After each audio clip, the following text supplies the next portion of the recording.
இனிமே காடு மலை கடல்னு இந்தியாவோட எந்த மூலைக்கு போனாலும் சிக்னல் கிடைக்கலன்ற பிரச்சனை இருக்கவே இருக்காது. அது எப்படின்னு தானே யோசிக்கிறீங்க?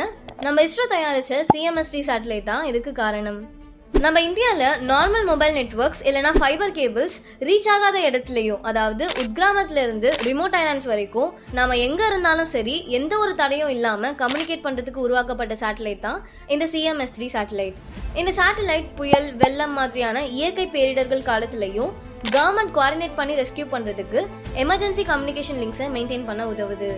அது மட்டும் இல்லாம நம்ம இந்தியாவோட டிஃபென்ஸ் ஃபோர்ஸஸான Indian army, navy and air force communicate பண்றதுக்கான சேஃப் அண்ட் செக்யூர் சேனல்ஸை ப்ரொவைட் பண்ணுது. இந்த சேட்டலைட் ஹை ஸ்பீட் டேட்டாவை ஆல் ஓவர் இந்தியாவில் ப்ரொவைட் பண்றதுனால உட்கிராமத்தில் இருக்கிறவங்களுக்கும் லேர்னிங், டெலிமெடிசன் அண்ட் கவர்னன்ஸ் சர்வீஸ்க்கான ஆக்சஸ் கிடைக்கும். இதனால நம்ம இந்தியா டிஜிட்டலா இன்னும் வளரும். இந்த சேட்டலைட்டை 2 நவம்பர் 2025ல ஸ்ரீஹரிகோட்டால இருக்க சதீஷ் தவான் ஸ்பேஸ் சென்டர்ல இருந்து லான்ச் பண்ணாங்க.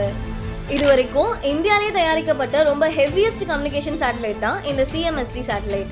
4410 கிலோ எடை இருக்க இந்த சேட்டலைட்டை கொண்டு போறதுக்கு இஸ்ரோவால தயாரிக்கப்பட்ட ராக்கெட் தான் LMV-3 M5 ராக்கெட்.